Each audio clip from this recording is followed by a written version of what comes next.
Salut à toi. Ça fait longtemps que je n'ai pas fait une petite vidéo de propagande sur la rétention séminale, donc c'est aujourd'hui le jour. En ce moment, je suis assez fatigué parce qu'il fait vraiment chaud.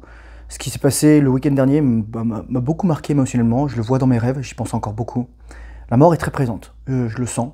Je ne sais pas si c'est lié à l'égrégore ou si c'est lié simplement à ma vie. À vous de voir ce qui résonne chez vous.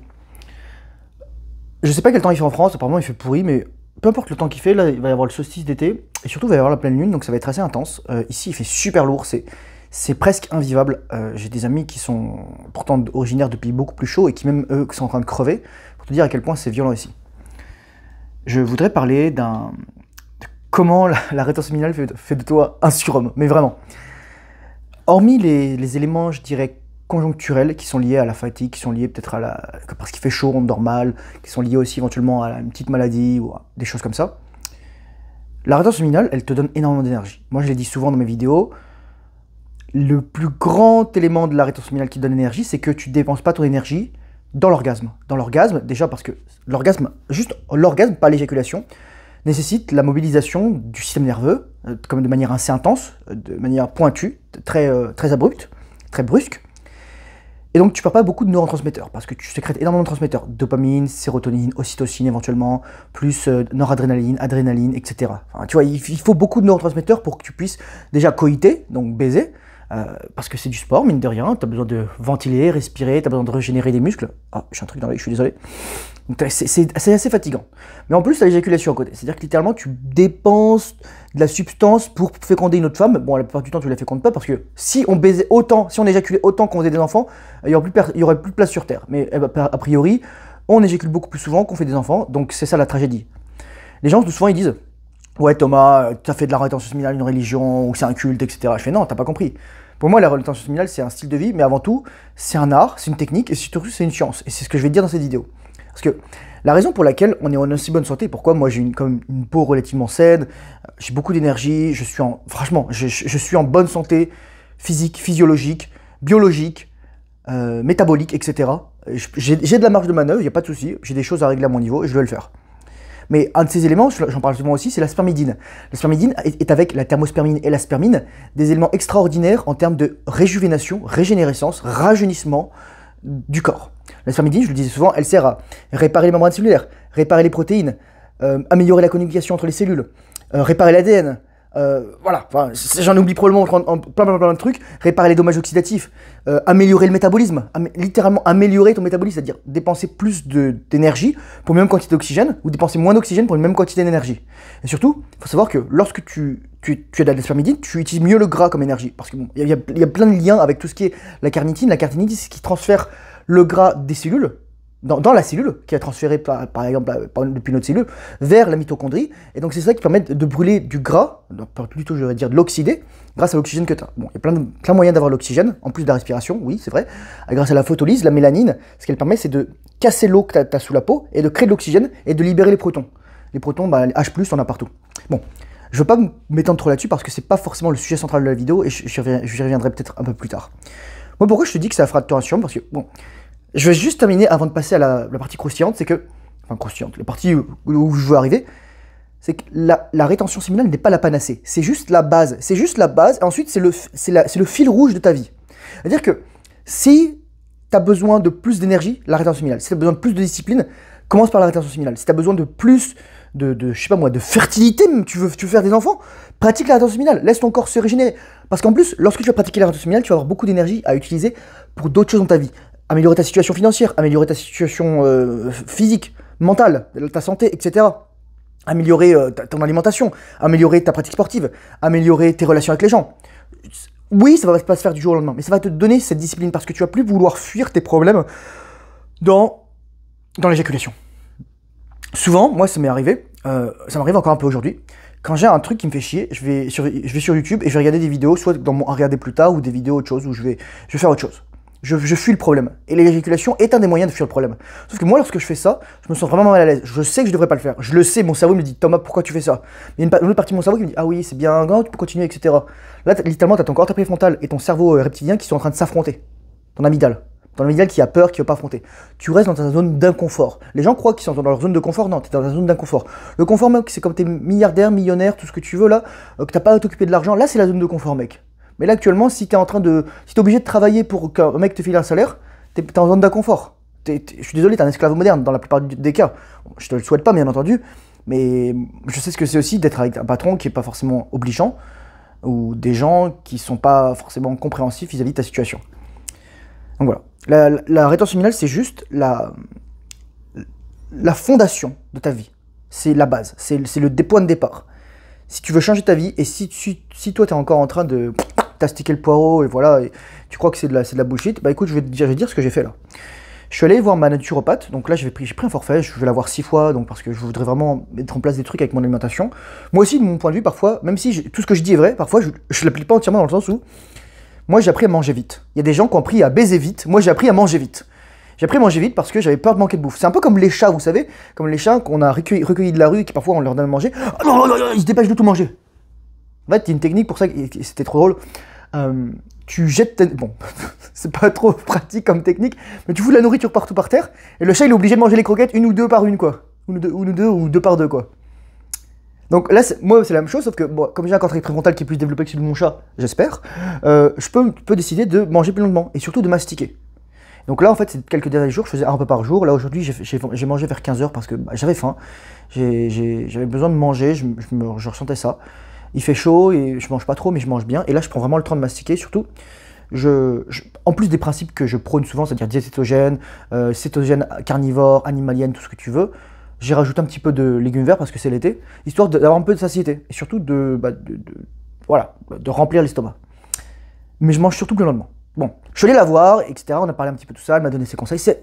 Elle est quand même, je pense, elle est compétente, mais il lui manque des trucs. En fait, et la première séance que j'ai été avec elle, je lui parle de la rétention minale. Je lui dis, la rétention minale, bah moi je pratique ça, voilà, c'est ça, j'éjacule pas.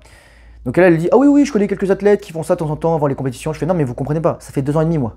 Ça fait 2 ans et demi. Donc elle percutait pas encore, en fait. Pour elle, c'était abstrait. Parce que quand t'es une femme, tu peux pas comprendre ce que c'est la rétention minale. Tu peux pas dire, j'ai un orgasme, je suis mort. J'ai un orgasme, et j'éjacule parce que t'es un mec lambda, et donc je suis mort. La femme, elle ne peut pas comprendre ça. Elle ne peut pas comprendre ça. La seule façon dont elle peut comprendre ça, c'est lorsque elle a eu ses 3 orgasmes, et toi, tu continues la troncher pendant 6 heures après. Et elle comprend pas ce qui se passe. Et t'éjacules pas. Et t'as des orgasmes. Voilà. Bon, éventuellement, voilà, si tu sais maîtriser tout ça. Mais donc, elle percute pas. Donc là, je vais la revoir mardi dernier, là, enfin, donc il y a 2 jours, on est jeudi. Et on fait un examen de bioimpédance. Moi, je vais être honnête avec vous. Moi, je peux vous dire, voilà, j'étais à 75 kg sur la balance. Je dirais plutôt 74, que j'étais habillé et que je venais de boire, donc voilà. 74 kg. Et j'étais environ à, je crois que j'étais à masse musculaire, les gars. J'ai 7 à 8 kg de muscle de plus que le mec lambda de ma taille. C'est gigantesque. C'est gigantesque. Au gras, je suis pareil, donc j'ai 14 kg de gras, 18% de body fat, mais j'ai 7 à 8 kg de muscle de plus que le mec moyen. Je sais pas si vous vous rendez compte, c'est gigantesque. C'est gigantesque, c'est énorme. C'est pour ça que je suis lourd en fait. C'est pour ça que l'IMC ça marche pas avec moi. Même si techniquement, là, en fait, 18,6%, donc 14 kg, c'est un tout petit peu plus que la moyenne. Normalement, c'est 18% le body fat, donc ça voudrait dire 13,6 kg quoi, de gras. Mais ça, c'est pas de souci, je vais le perdre. Ça, maintenant, en fait, j'avais besoin de cette mesure. Souvent, on a besoin d'une mesure pour toucher quelque chose de tangible, la réalité. Et c'est ce qui s'est passé avec ma naturopathe. Et je vous ai expliqué qu'est-ce qui s'est passé. C'est qu'en fait, il y avait aussi un truc qui s'appelle l'angle de phase. Si tu sais pas ce que c'est, je vais mettre plein de liens dans la description, des liens en anglais, des liens en français, qui t'expliquent littéralement ce que c'est que l'angle de phase. Moi, je vais t'expliquer très simplement. Lorsque le courant électrique traverse ton corps, il va passer à travers tes cellules. Et donc, il va pouvoir, évaluer la qualité de tes membranes cellulaires, mais aussi de ton hydratation. Et ça, c'est super important parce que l'hydratation, c'est pas juste boire de l'eau. Parce que l'eau que tu bois, alors l'eau que tu bois, elle arrive pas comme ça dans tes cellules. L'eau que tu bois a besoin d'être transformée. Elle est mélangée dans ton estomac, elle est mélangée dans tes intestins. Ensuite, elle est absorbée par des antirocytes, par la paroi intestinale, par la paroi abdominale, la paroi stomachale, je sais pas si ça dit, l'œsophage aussi, la bouche. Par exemple, l'alcool, c'est la même chose, il est absorbé au niveau de l'estomac, au niveau de la bouche. C'est pour ça que c'est bizarre. C'est pour ça que tu peux te mettre une cuite juste en faisant des bains de bouche d'alcool. Ou tu peux accessoirement te mettre une cuite en se vidant une bouteille de vodka par le trou de balle. Oui, ça existe, j'avais vu ça, je ne savais pas que c'était possible, mais maintenant, je me coucherai en bête. Toi aussi d'ailleurs. Donc l'angle de phase, c'est un courant électrique, c'est la mesure d'un courant électrique qui passe. Donc si tu es un ingénieur électrique ou si tu es un ingénieur tout court, si tu es un matheux, pas comme moi, En fait, tu as un abscisse à un ordre donné, donc d'un côté, tu as la réactance, et de l'autre côté, tu as la résistance. Donc tout ça, c'est en ohms. Et ensuite, tu as un espèce de demi-cercle, ok. Et en fonction où tu te situes dans ce demi-cercle, ça va permettre de savoir si deux choses.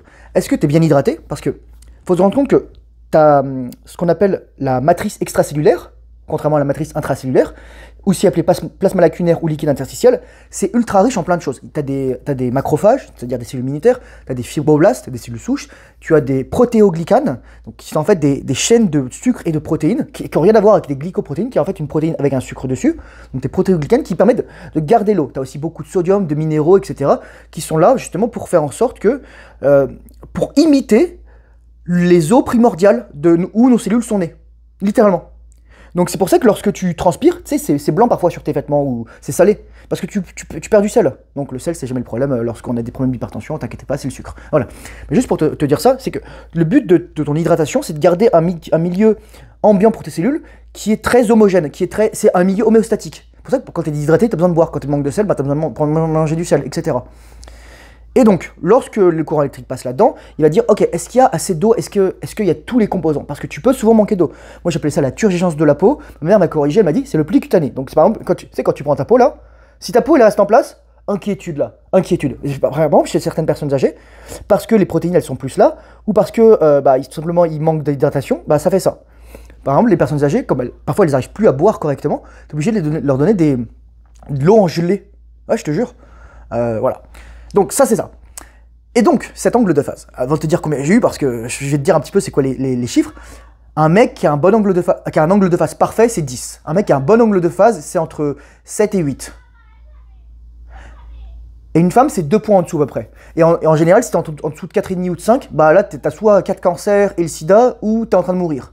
Voilà, littéralement. Grâce juste à l'hydratation, tu peux voir ça. Mais la deuxième chose que ça mesure aussi, l'angle de phase, c'est l'intégrité des membranes cellulaires. Et ça, tu peux pas tricher avec ça. Tu peux pas tricher. C'est-à-dire que tu peux pas prendre des stéroïdes, tu peux pas te faire opérer la membrane de chaque cellule, etc. Donc, parce que tes membranes cellulaires, c'est quoi? Il y a du cholestérol, il y a des acides gras saturés qui permettent de garder l'imperméabilité. T'as du phosphate, donc, etc. Tu peux avoir de la choline, tu peux avoir un aminoalcool, tu peux avoir autre chose, etc. Un acide aminé. Phosphatidylsérine, phosphatidylcholine, et tu peux avoir des acides gras monoinsaturés, donc qui vont permettre de créer de l'espace pour qu'une protéine se mette là. Enfin, t'as vraiment plein de choses. T'as des glycolipides, des glycoprotéines, et ensuite, en dessous, bah, t'as la cellule, t'as l'actine, t'as les filaments intermédiaires, les filaments, le myosine, etc. Enfin, bon, voilà, ça, c'est quand c'est du muscle, actine, myosine. Enfin, t'as beaucoup de choses, t'as le cytosquelette, t'as tous les organes de la cellule, les organelles qu'on appelle en français, que ce soit l'appareil de Golgi, que ce soit le réticule endoplasmique lisse, le réticule endoplasmique rugueux, le noyau, le nucléole, donc le noyau du noyau, t'as les centrioles, qu'est-ce que t'as d'autre? Enfin, t'as tes mitochondries, etc. Donc, ce courant électrique permet, d'un point de vue biophysique, donc c'est pas un truc que je sors de mes fesses, et je vais te sortir toutes les études scientifiques, là je suis en train de regarder ça, je te mettrai ça dans la description, donc va voir, ça vaut le coup. Permettre de savoir si tu es en bonne santé biophysique. Si littéralement ton corps, il marche bien. C'est ça. Au-delà de la santé métabolique, hormonale, endocrinologique, tu as la santé physiologique, la santé physique de ton corps. C'est un truc de dingue. Et donc, pour te dire, si tu as 10 quand tu es un mec, ou moi, le plus haut que j'ai vu, c'était 10,3, mais 10,3, c'est quelque chose, c'est comme... c'est top 5%. Enfin, en gros, voilà, quand tu es entre 9,4 ou un peu moins que ça, genre, plutôt je dirais, ouais, c'est ça, 8,4 et 10,3, t'es dans le top 5%. Mais encore une fois, c'est un truc en cloche. C'est-à-dire probablement 1% des gens sont au-dessus de 10. Tu vois, même moins. 0,0001% sont au-dessus de 10. Et moi, franchement, je te conseille de faire ça. Si tu veux faire une bioimpédance, donc c'est ça le truc qu'on fait, tu as un courant électrique qui te passe, tu demandes ton angle de phase. Et ils pourront te le dire. Ils pourront te dire ton angle de phase normalement. Donc moi, en fait, j'ai 9,4. J'ai 9,4 alors que je suis à 18% body fat. C'est ça que je veux préciser aussi. Parce que ça permet de donner un marqueur extrêmement fort de l'hydratation de tes cellules. Donc parce que c'est le liquide interstitiel qui va aller dans tes cellules. Tu as des protéines qui permettent en fait, par diffusion passive ou active, de faire rentrer l'eau, sortir l'eau, ou de faire rentrer les minéraux, par exemple, les pompes ATP, qui vont faire sortir le sodium et faire rentrer le potassium. C'est pour ça que tu as besoin d'énergie après la dépolarisation, lors de la repolarisation. Bon, ce que je te dis, peut-être ça fait aucun sens, mais comprends que ton corps il a besoin d'énergie pour créer de l'énergie. Ah ouais, il a besoin d'énergie pour créer de l'électricité. Ça vient pas tout seul. Ou pour régénérer cette électricité. Il a besoin de tout ça. Ça fait beaucoup de choses. Donc tout simplement pour te dire que 9.4, quand ma naturopathe elle a vu ça, je lui dis, bah moi j'avais aucune idée de ce que c'était. Elle me dit, ouais, 10 pour un homme, 10 c'est Adonis, voilà c'est ça. 10 t'es un demi-dieu, c'est juste ça. Et c'est une mesure qui est aussi valable pour les enfants, c'est-à-dire que tu peux savoir si un enfant est en bonne santé juste en lui faisant passer un petit courant électrique. Tu peux savoir s'il est bien hydraté, s'il a de l'inflammation, s'il a des maladies. Tu peux littéralement savoir ça. En gros, moi j'ai du gras, mais c'est comme, je vais être honnête avec vous, le gras que j'ai c'est quoi? C'est du gras sous-cutané. Parce qu'en fait, par contre, si c'était du gras viscéral, il y aurait beaucoup d'inflammation. Donc ça se marquerait sur l'angle de face ou ailleurs. Le gras, n'oublie pas, tu as 3 types de gras dans le corps. Tu as de la graisse blanche, et de ces deux graisses blanches, tu as 2 types de graisse. La graisse sous-cutanée, ça c'est ça là, ça c'est ma graisse sous-cutanée, tu vois. Ça c'est ma graisse sous-cutanée là, ok. Ça c'est de la graisse sous-cutanée. C'est-à-dire, je peux la saisir. C'est la graisse du phoque, c'est la graisse de l'éléphant, c'est la graisse du cochon. Ensuite, tu as la graisse viscérale qui vient surtout lorsqu'on a des problèmes d'insuline, qu'on a des problèmes de cortisol aussi, et on dit viscéral, mais on peut en avoir aussi auprès d'autres organes, notamment le cœur, les poumons, ça t'empêche de respirer. Tu peux avoir de la graisse au niveau qui t'empêche la circulation, qui empêche la circulation sanguine. Enfin, à des endroits où ça ne devrait pas être la graisse. La graisse, quand elle est sous la peau, il y a 2 raisons à la graisse, c'est protection thermique, protection mécanique. C'est-à-dire, bah, tu te prends moins de coups, etc. Et c'est aussi surtout, la 3e fonction de la graisse, c'est quoi? C'est réserve d'énergie. Réserve d'énergie. Nos ancêtres avant, ils prenaient du gras l'été, ils le perdaient l'hiver. Ouais, c'est vrai. Alors que nous, c'est l'inverse. On le perd l'été et on le gagne l'hiver. Moi, c'est exactement comme ça que je fonctionne. Mais voilà. Donc, la 3e graisse aussi, je voudrais dire, c'est la graisse brune. La graisse brune, c'est une graisse où il y a, au lieu d'avoir des grands morceaux de gras, tu as des petits morceaux de gras dedans, et il y a beaucoup de mitochondries. C'est la graisse qui secrète de l'énergie. C'est la graisse du bébé. Parce que comme le bébé n'a pas encore beaucoup de muscles pour pouvoir trembler, c'est sa graisse brune qui va prendre le relais pour le réchauffer. Et cette graisse brune, comment tu la développes? Exposition au froid, hormèse, cétose, jeûne, etc. Donc, c'est tout ce que j'ai à te dire. J'ai pas grand chose à te dire. Je te conseille d'aller faire tester ton angle de phase. Ça t'en apprendra beaucoup. Éventuellement, si tu as besoin de voir un naturopathe, quelqu'un qualifié, faire un test en bioimpédance, tu peux savoir en fait si tu es en bonne santé. Littéralement. C'est un élément extrêmement fort de prédiction de la santé. En gros, si tu as un truc à 4,5, on sait que tu vas crever. On sait que tu vas crever. J'ai pas besoin de te le dire, ton corps sait qu'il est en train de mourir. J'ai pas besoin de faire un pronostic en médecin, je vais te dire, par contre, tu peux changer ça. Tu peux le changer, ça ne change pas du jour au lendemain, ça prend un petit peu de temps, mais c'est sûr que si tu es bas, tu peux le changer vers le haut, et si tu es haut, tu peux continuer à l'entretenir, et si tu es dans la moyenne, tu peux t'améliorer. Cela dit, ça prend du temps, et c'est très important de faire baisser le niveau d'inflammation, d'améliorer l'hydratation, parce que l'hydratation, c'est pas juste l'hydratation en fait, c'est aussi le transfert des nutriments, c'est ça qui est important. C'est la qualité de la soupe dans laquelle tes cellules sont. Et si ta soupe, c'est de l'acide sulfurique, ça va pas bien marcher. Le dernier élément que je voulais dire, au début je t'ai parlé de la spermidine. Et pourquoi par exemple, mes membranes cellulaires sont d'aussi bonne qualité? Parce que bon, bien entendu, tu peux augmenter tout ça en étant bien hydraté, mais si t'es mal hydraté, même si t'es bien hydraté, pardon, ça va pas, l'endommagement de tes cellules ne peut pas compenser pour le truc positif. Donc tu vas avoir une moyenne assez relativement stable. Donc le but c'est que tu élèves les 2 paramètres, donc hydratation et intégrité des membranes cellulaires. La spermidine, je te disais, permet à tes cellules de se réparer, d'améliorer leur fonctionnement, d'améliorer leur métabolisme, d'améliorer leur intégrité membranaire, de réparer les protéines qui sont défectueuses, etc. Et finalement d'améliorer l'autophagie. Donc c'est ça que tu veux, c'est vraiment ça que tu veux. Et lorsque tu n'as pas beaucoup d'inflammation, ça veut dire que ton corps, deux choses quand tu as l'inflammation. Ton corps, il peut utiliser du gras comme énergie, parce que souvent, ton corps, pourquoi il est inflammé? Parce que tu as des cellules de graisse qui envoient des cytokines et des interleukines. C'est des molécules de signalisation de l'inflammation. Et aussi, ton gras sert à absorber parfois des polluants organiques pour empêcher qu'ils soient relâchés dans ton corps. Parfois, si tu jeûnes ou si tu perds du poids rapidement, parfois tu vas soit avoir une très mauvaise haleine, soit tu vas parfois tomber malade, parce que tu as beaucoup de polluants qui vont sortir. Donc, si ton inflammation est basse, ton corps, il peut se permettre d'envoyer le gras ailleurs. Il peut se permettre de réparer, il peut se permettre de proliférer. L'inflammation est aussi un très grand marqueur, finalement, des trucs comme le cancer. Lorsque tu as un cancer, tu es extrêmement inflammé, tu as beaucoup de dommages oxydatifs. Donc voilà, donc c'est juste pour te dire que moi j'ai 33 ans, voilà, techniquement j'ai un IMC à 26, mais bon, j'ai 7 kg de muscle, donc pardonnez-moi. Je vais maintenant m'efforcer de perdre 7 kg de gras, parce qu'en fait, pour faire très simple, si je perds 7 kg de gras, je passe à 9% de body fat. Je sais pas si vous voyez ce que ça fait 9%, c'est top tier, c'est ultra top tier. Et surtout, avec un mec comme moi, musclé comme moi, c'est Adonis quoi. C'est Adonis, mais avec 40 cm de moins. De hauteur, pas dans le slip, je précise. Bon, j'en ai terminé pour cette vidéo. C'est simplement pour te dire ça. Moi, je te dis, il n'y a pas de secret. Ma naturopathe m'a dit, je sais pas ce que vous faites, mais continue de le faire. Et moi, je lui dis, je vous ai dit, c'est quoi mon secret? La rétention séminale. Et là, elle a commencé à faire, elle connect the dot. Elle s'est dit, putain, est-ce qu'il a raison? Tu vois? Et c'est ça. Courage, force, honneur, bonne rétention séminale, discipline. Travail difficile, surtout lorsque tu n'en as pas envie. Merci pour ton écoute. Et je te dis à très bientôt dans une prochaine vidéo. Au revoir.